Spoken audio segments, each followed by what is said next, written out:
it was your metaphor. I'm sorry. The problem with it is that if you have the tools there and you have the physical ability, you should have the mental competency to do minor things in your life. You should be able to bandage your wound. You should be able to change a tire. You should be able to maybe change a door lock. You should own a hammer. You should own a fire extinguisher. If you need to change a door lock, there are instructions that come with the new lock that you buy. If you need to change a tire, you open the manual to your car, and there are instructions there for changing your tire. Right, but what I'm saying is that you should be able to do it, and however that works for you, you should be able to do it in a pinch. And I'm not sure what you're suggesting. Are you suggesting people have like drills, like tire changing drills? Yeah, I would actually. You know what? I would actually see light drills. I would like to see people do things. I think people like should a fire drill. Like a fire drill. Like remember the Brady Bunch when they would have drills and they'd be like, everybody will meet in a certain place? Yeah. Okay, it would be like the Brady Bunch, but for car tire changing. I was driving once to something, and I was with the worst. I was in my full dress uniform for an event. I had borrowed a car, which I rarely do. The car blew a tire out. Actually. Okay. Yeah, the car blew a tire out. I got out. I had to go to the bathroom. Now, at the time the tire blew, I was having to go to the bathroom. I mean, I had to go. I had to get there. And so, tire blows, and I get out of the car, and I go to change the tire, and the guy's got a wheel lock on it. Okay, so now, I'm in dress uniform. I'm at DEFCON 2. Okay? This is where your millennials fail. Because maybe God has just given us, through evolutionary process, stronger colons, and maybe that's the way he got around it. But I had to be a lean, mean efficiency machine. But see, when we were growing up... Wait, I have a question for you. Why didn't you go take care of your immediate biological needs and then get back to the tire? Like some coyote? Yeah. When you gotta go, you gotta go. No, you can't do that. No. You can't hold that in and change a tire at the same time. Hate to tell you, but a man can. Hunker down. I would have gone into the woods and done a shadoobie and then come back and taken care of the tire. That's what I would have done if I were you. So I don't. You know who would have done it the exact way I did it? Your father. Your father. No, my father would have had the shadoobie in the woods.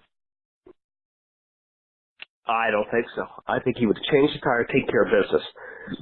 No, he would take care of business and then get to the tire.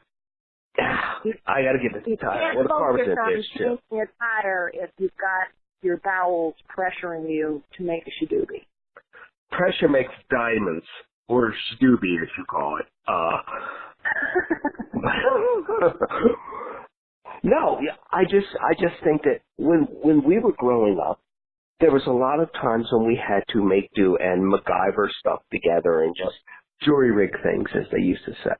And don't you think they have to do that now? Don't you think they have to do it? Of course they do.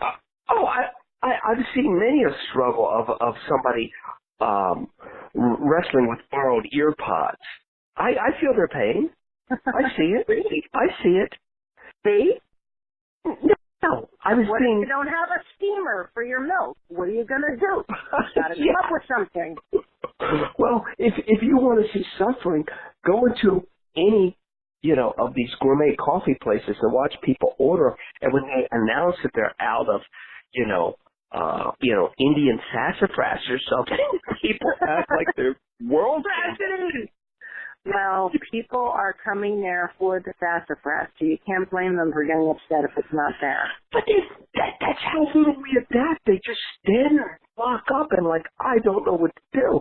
Whereas if I go and want something, when I really get upset is when I'm down to my second option to order, And they go, no, we don't have that either. And I just kind of say, why don't you just point at the menu what you do have? I don't know. You know what? I can't even relate to this because I don't go to Starbucks unless I'm really having a terrible morning anyway. So I don't go there either. I don't drink coffee. I love the smell, but I don't drink coffee. But when I have met people there, you don't know what you're missing, my friend. You don't know what you're missing. No. I do not need to be. Food of the gods. I do not need to be wired. I have enough trouble as it is without being wired on coffee. Coffee I like to. It is amazing. And the problem I have with coffee is what I do to coffee is horrible.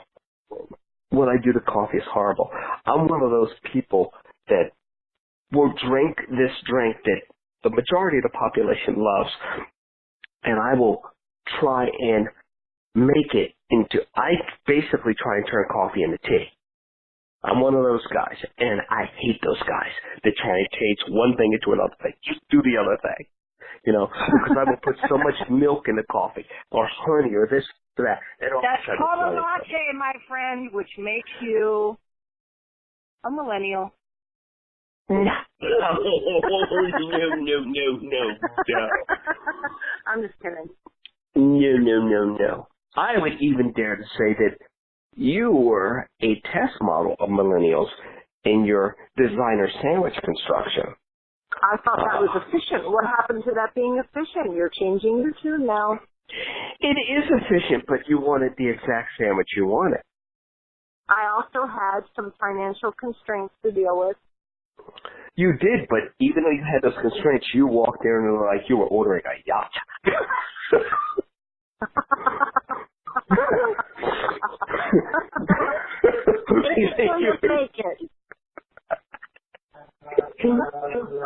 You were ordering a yacht and loving it.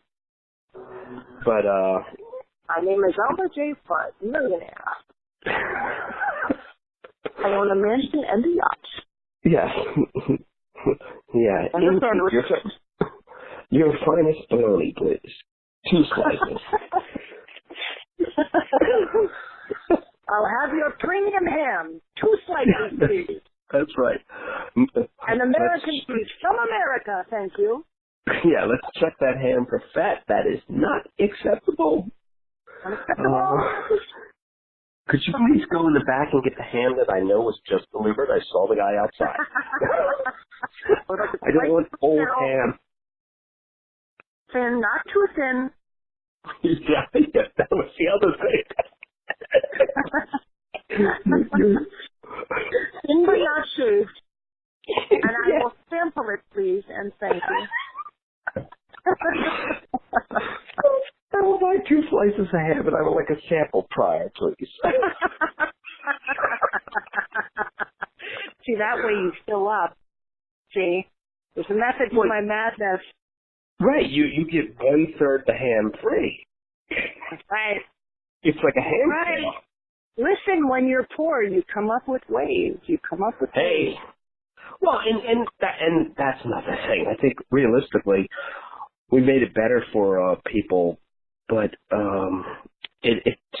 people haven't developed that grit or that drive to overcome so much as far as we don't press forward and pioneer like we used to. I think we're stuck in sustain mode because of pressures, And I think that human beings in general will always have the desire to have more, and that desire to have more will give them ambition to learn, to change, if they're smart, to progress. Yeah, I mean... That's all I have to say about that. That's all I have to say about that. And that's your Forrest Gump impression. That's all I have to say about that. Before we go, with your empathy and lack of coldness that you point out to me, you would have been a great parent. Why didn't you ever have children? How much time do we have left? Because that's a big question, my hombre. Why didn't you? This isn't about me. It's not easy to answer that question, is it? This is about you. This is not about me. This is Oh, okay. Well, it's your show, so I thought it was kind of about you, a little bit. Not at all. Not at all. I feel like it should be. I'm the chimp on the other side of the mic. We should turn the tables a little bit. You know, every time I have somebody on the show that knows me, they do the same thing. The same thing happens each and every time. Is it because you ask them a question that can't possibly be answered in a few minutes? Well, I think that, I have to rephrase my statement about you being a good parent. I think that you would be a good parent to children of a certain age. Oh, what age? Just out of curiosity. I think that whatever age that they would come out where they understand that there are consequences for action. I think that's where you would be good. I think it would be probably the age where they're able to have a job and take care of themselves independently. So you would be into it if you could just birth a doctoral candidate who's about to graduate. I'm not going to get into the specific details because it's way too complicated. It always is. It always is. Everything complicates. You can't answer a question like that with a simple phrase. But you did what so many people do in that situation. You fell in love with dogs. You know. Yeah, but I don't call them my fur babies or my children or anything like that. You better stop going down that road because people are putting Sharpies on poster board right now, making signs. They will protest. Yeah, they can send me all the emails they want. They're dogs. And the great thing about dogs is that they're not people. That's what you gotta love about them. That's what people don't realize. I say the same thing. That's what you gotta love about them. They're not people. Stop trying to turn them into people. Don't try to turn them into people because the beauty is they're not. That's the beauty of dogs. Let them be dogs. Yep. I love my dogs and I love it that they're dogs and I am not a dog mommy. I am a dog owner. Yeah. You know. Email trolls, go ahead. I don't care. Well, anything you want to say before we stop? No. Okay. I'm glad it's over. Well, that should be my tagline. I won't be listening to it because I'm sure it will be very embarrassing.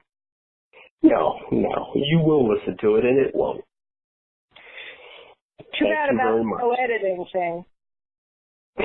There will be no editing. It'll be raw. Okay. All right. I'm going to stop it right here.